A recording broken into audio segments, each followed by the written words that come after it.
Guess who got brands talking? Brandlive.co.za. Good afternoon and welcome to Love and Relationship. My name is Ndon Indon. I will be sharing with you some wisdom keys about love and relationship. Stay tuned. Good afternoon to my listeners and also to my viewers on Facebook. Today we are back in the studio to unpack this mystery of abuse. Today we want to look at the preventive measure of abuse. We've been talking about this for the past 2 Mondays consecutively, and most of those talks were on the curative measure, how to overcome abuse and all that. But we believe that if it is not prevented, it can become a problem, a bigger problem for the society. So now we're going to narrow it to marriage. How do we avoid abuse in marriage? And I'm back in the studio with my wonderful guest, Reverend Shade Fasedemi. It's a pleasure and honor to have you. Welcome. Thank you so much to all the viewers and the listeners. Thank you. It's great to be back. You are welcome. And also with Pastor Salako. Thank you, sir, for coming through. Always a pleasure to be here. Thank you very much. Thank you. Today we want to just hit the points, get running through because we don't want time to cut us through. You know, I had a little list of some things here that could cause abuse in marriage. I'm just going to run through the list. I believe you people have something to add to this and that. You know, I found out that things like lack of patience can be a problem. It can begin an abuse where people are not patient for the other person to grow up, to understand things their own way. I found out that sweeping things under the carpet can also cause abuse, where there is a problem and you don't say it and you just sweep it under the carpet. When you now say it, it becomes like a big thing. It's like an explosion. I found out that lack of effective communication can cause abuse, where people talk to each other in a way that the other person cannot receive. So the person feels that he or she is being verbally abused. So, you know, that can also be a problem. I even find out also that lack of an enjoyable sex life in marriage can also, it can stir up abuse too, because people are not satisfied. I also find out that not paying attention to each other's need can also stir up abuse, because sometimes abuse is like people fighting for themselves, saying, want to take things forcefully. I want this and you're not giving it to me. I find out that lack of self-control when anger can be a major cause. In fact, for me, I believe anger can ignite abuse. It's one of the major things that ignite abuse. So when people don't have self-control when they're angry is a problem. Another thing I find out is comparing your partner with someone else can also be a problem. Because when you are comparing your partner with this other person and the person feels inferior, the person feels, he or she lacks that self-esteem, it can become a problem. Competing with your spouse instead of complimenting one another can stir up abuse. And also financial stress. These are just a list of things I'm just running through. We are going to discuss a whole lot of them as God leads us in this. But we want to make sure that, please, our viewers and listeners, you can prevent abuse in whatever form. Whether as a victim or as a perpetrator, you can prevent it. Because prevention is always better than cure. So I would like to start with you, Reverend Shade. What will you say to things that causes abuse? And, how do we prevent abuse? Because that's our major target today. Okay.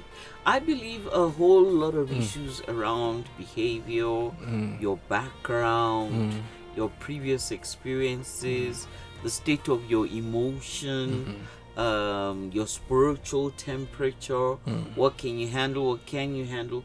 These are all the things that create and that will influence and open up the door for potential abuse in any marriage. And I think you've given us a very nice list right there, because that list is just all the behavioral characteristics that one can expect that are complementary of an abusive situation. But I think if I'm supposed to give the most important subjects to a focus to the beginning of abuse, it's usually what's in your history. Okay. Whatever your background is in your history. Okay. whatever is in your background, Mm. whatever has created your vision Mm. of a good or a bad marriage Mm. has all the ability to create the platform for abuse. Wow. Okay. So when we getting married, Mm. it's important to know the individual you will marry Mm.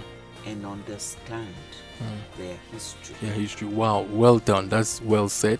I also want to speak to Pastor Salako. What is your own input on things that cause abuse in marriage? I think one of the things that causes abuse in marriage is not having a proper expectation Okay. of one another.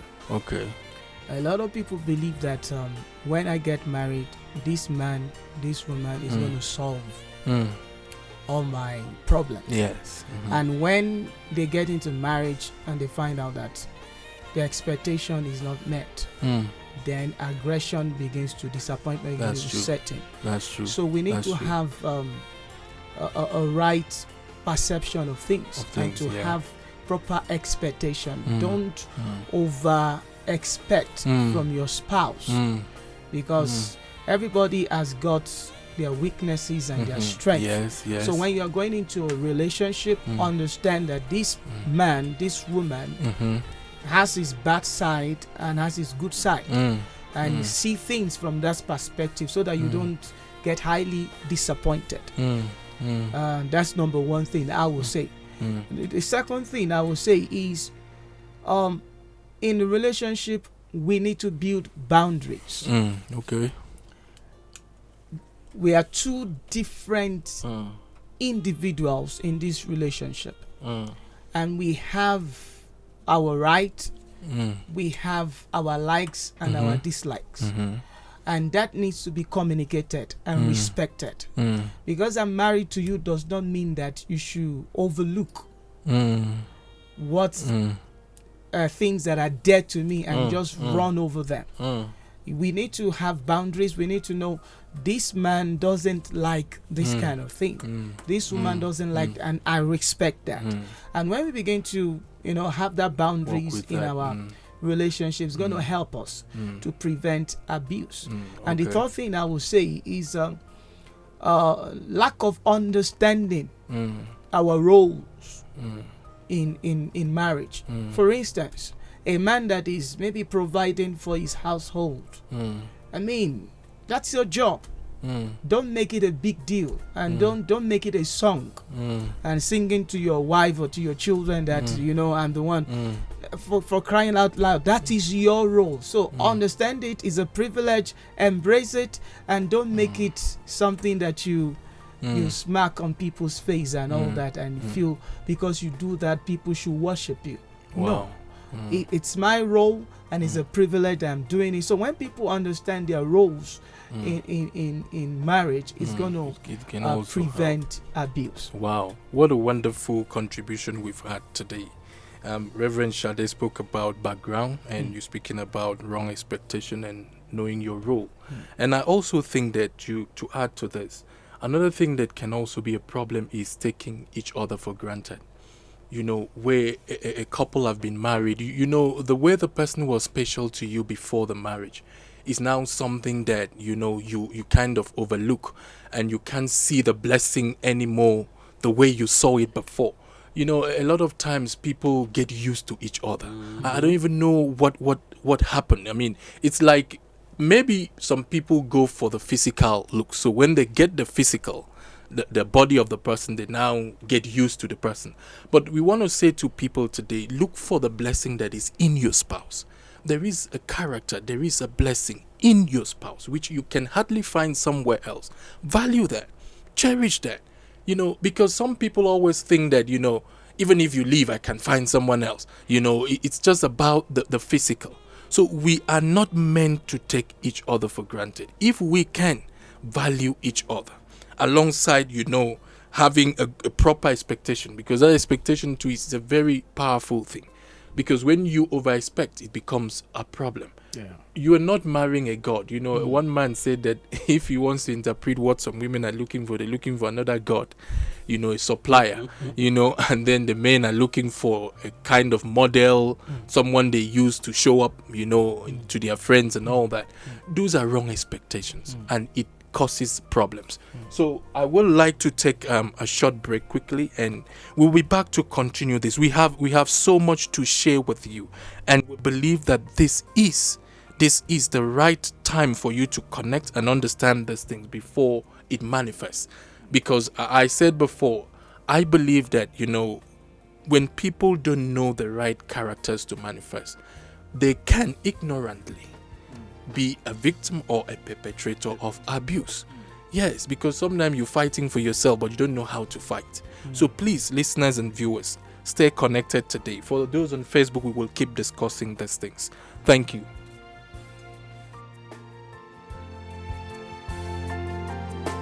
Making a bold statement yet blending into the surrounding suburbs of Melville, 27 Boxes is a realization of edgy design and practical implementation. A radical departure from the shopping malls of our generation, yet not a return to the high streets of our youth. 27 Boxes showcases the best of a shopping centre set in a garden, surrounded by the bohemian suburb that is Melville. 27 Boxes, shop, play, eat. Have you ever thought about the power of social media? Social media has the power to make your business grow. Grow! Yeah. Why don't you let us manage your social media? Because our business is to see your business grow.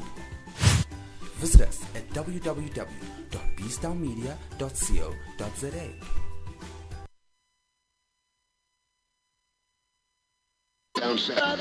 Harnessing the power of talk radio. Brandlive.co.za. Definitely patience is, be that as it may. Okay.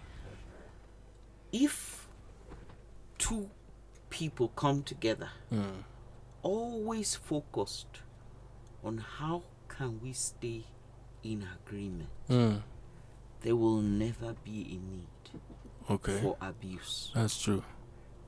In fact, there will be no need for that relationship to break. There will be no need for that relationship to go sour. It can only grow, mature, and blossom into a healthy relationship. And why do I say that? Marriage is a covenant between a man. It's supposed to be a covenant between a man and a woman, especially when we're looking at the perspective of a godly marriage. Okay. So a perspective of a godly marriage says a man is supposed to actually show up having not known another man, and a woman is also supposed to show up having not known another woman.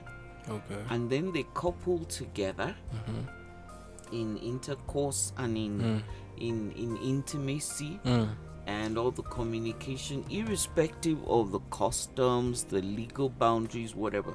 The spiritual aspect of that covenant is them coming together with the woman's hymen being broken by the man, Okay. and there being a little bit of a shedding of blood, which makes it a covenant.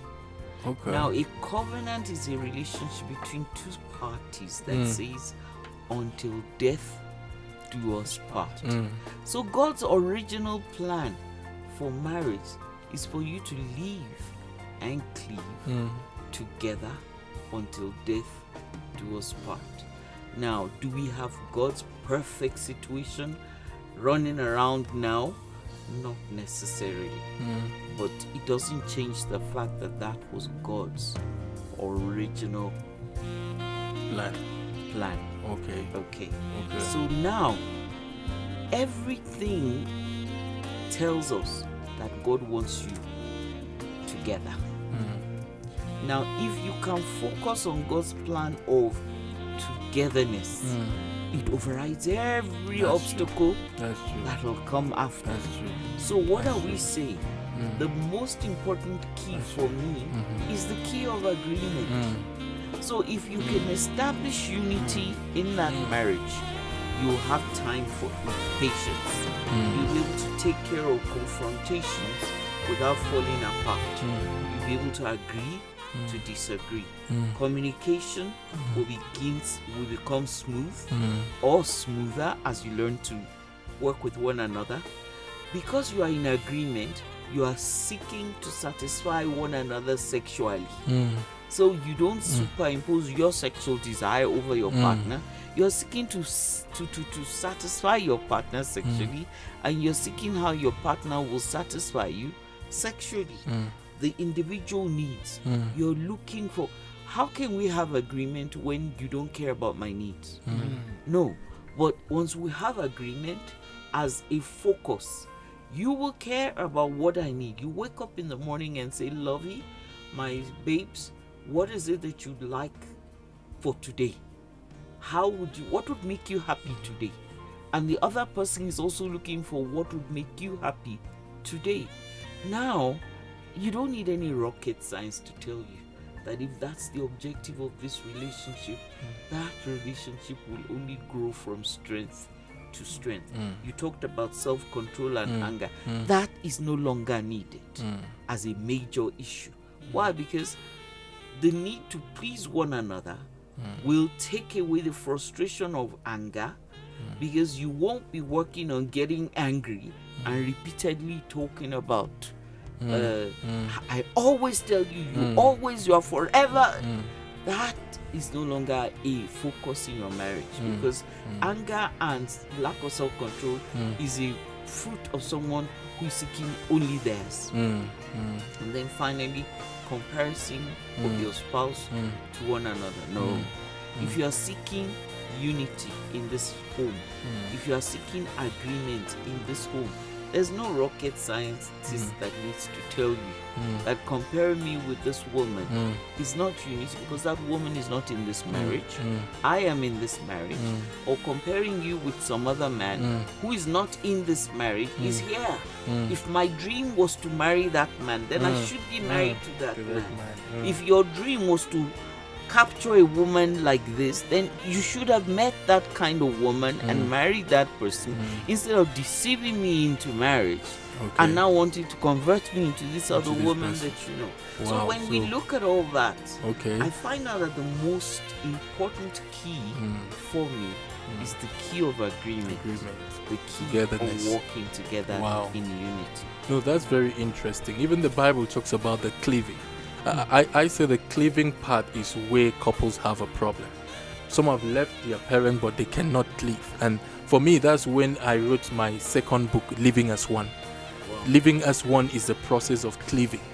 You know, so when you are working together, when you're making things together, living as one, you're working out a cleaving. When people can cleave, they don't have much problem. When they can become one, they don't have much problem. So I'm happy for the scenario you have painted through, even though the first one of the virginity, we need to pray about that. God makes all things to become new. Great. So when you talked about the woman not knowing another man and coming together, you know, you are saying, when we're in Christ, we are new creatures, so we are new. And so this cleaving, I really support that. It's very important. Togetherness and oneness can be very important. But practically, let me ask Pastor Salako something. Practically, you know, people get unhappy. Things happen. You know, the scenario you painted is a good one, you know. But we know that, you know, things don't go the way we plan. So sometimes people get angry. And when they get angry, they kind of forget some things. They forget the goodness in this person. They forget the blessing of this person. Because I see that anger helps us to focus on the negativity of the person more than the goodness of the person. There are 1,000 things the person have done good. But just because you're angry in a moment, you can't see those things again. So how do we handle anger to still build this kind of relationship Reverend Shade has described? One thing that we all need to cultivate is building a memorial for every good thing your spouse does. Okay. You see in the Bible, anytime Abraham encountered God, he builds a memorial. He Okay. builds an altar. Okay. What I mean by a memorial is document things. Mm. We are fond of documenting wrong things. He Mm. did this to me. And people even have diaries to Diary write to evil write things. Their things. black book. Please don't do of- that again, Instead of please. doing Sure. that, just Write the good flip things. it around. Uh-huh. Start writing good Mm. stuff about. Mm. Oh, today she did this. Mm. Today he Mm. did this. Mm. And wow, what a wonderful! So Mm. that in the moment, because we are living in imperfect world, Mm. Yes. things are not going to be perfect Mm. every day. Mm. So in one of those days, you can just Mm. open up the book Mm. and just Mm. read. Mm. It will help you Mm. to manage things. Mm. That's number one Mm. thing. Another thing that I would say is communicating your expectation Mm. also helps. It helps, yes. Because in relationship you find out that a man just expects Mm. a woman to understand what he's going through. A woman just expect a man to Man understand Mm. without communicating. Mm. So we need to learn to communicate our expectation. Mm. Because if you don't like this thing Mm. and you don't tell me you don't like it, Mm. how will I Mm. stop doing Doing it? the Because things, I may yeah. not know that you don't like it. Mm. I mean, it may be something that is just normal to me. But if you don't take time to communicate it and just assume Mm. that Mm. we are always going to get ourselves in trouble, Mm. and abuse can start from there. Mm. So those Wow. two things, Are very cultivating important, the habit of writing Mm. good things about our Mm. our spouses, Mm. and Mm. communicating our expectation will go a long way. Wow, If interesting. I can Abuse. follow up on Okay, that, actually, okay. to just leave people with a very practical thing. Mm. When there's a breakup in a marriage relationship and we're counseling, one of the most effective things that we like to do is to take that couple back down the memory lane. Mm. So we give the individual individuals an assignment, and we say, here is a sheet of paper numbered 1 to 20.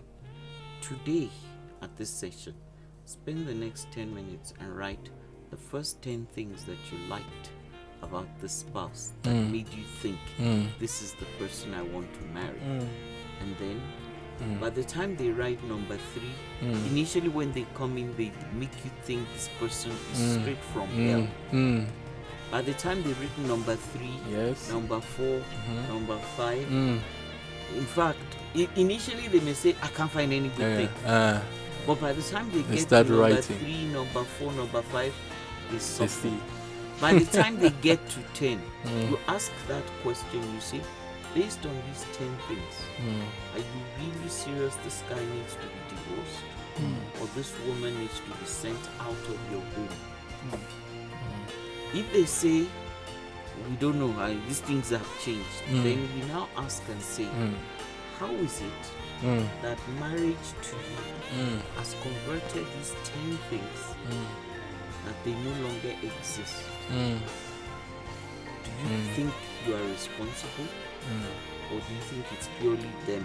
And all of a sudden, you will find out that a couple that was hell bent on a divorce has a change. Can work things out. Wow, interesting. That's a very practical thing, because it takes two to tangle. I mean, it doesn't just come from one person.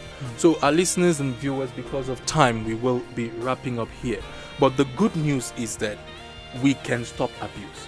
We can. With the understanding we have, with oneness, we've talked about background, whatever background you have, please ask God to take it away. We can do a U-turn, whatever it is, whatever happened in your family Decision before. for a new Yes, beginning. it can change. And when we have the right expectation, like Pastor Salako said, we can work things out. And with the right characters, when we walk by the word is something that can help us to build the right characters that can overcome this abuse. It is very possible. 1 Corinthians chapter 13 can be your guideline.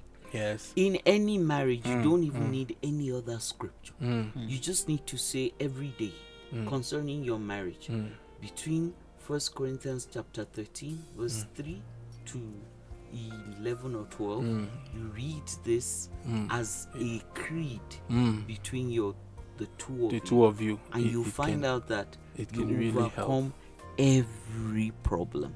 Thank you very much. And also, Thank you. another practical thing that couples need to do together 1 minute, is to yeah. pray together. Okay, very important. That's very important. The person that you stay closest to is the person you spend time praying in with. praying. Mm. So that is very important. It is that very, very couple important. creates time to pray together because it brings unity and bonding. Togetherness. Wow, thank you very much. And I really think, to sum it all up, if couples can sit together and share their heart in honesty with one another in a very unique way, in a way the person can accept, communicating their expectations, their hearts together, things can work out. So it is very, very possible. As long as there is love, anything is possible. So you accept one another and so accept friends, the differences between each other. Once you have that background of accepting, then anything else is possible. possible. Thank you very much. Thank you, Reverend, for coming through. Thank you, Pastor. We're hoping to have an event next year. Yeah. By God's grace, we're looking at maybe February 16th. Yeah. We're looking at something we call marriage clinic. It's gonna be great. So please, listeners and viewers, put it on your diary. I will talk more about it in February subsequent 16th. events. It's gonna be in Fendel. We'll communicate the venue and all that. This is just a follow-up on things on how to help couples build, the right marriage and enjoy their marriage. Thank you very much for coming. I'm so glad this went well. And I want to thank you for listening and for viewing. Stay connected. Next week, Monday, we will have another exciting topic to discuss. Thank you very much. God bless you. Thank you for coming. I appreciate you. Thank you very much. Live from 27 Boxes in the heart of Melville, this is brandlive.co.za.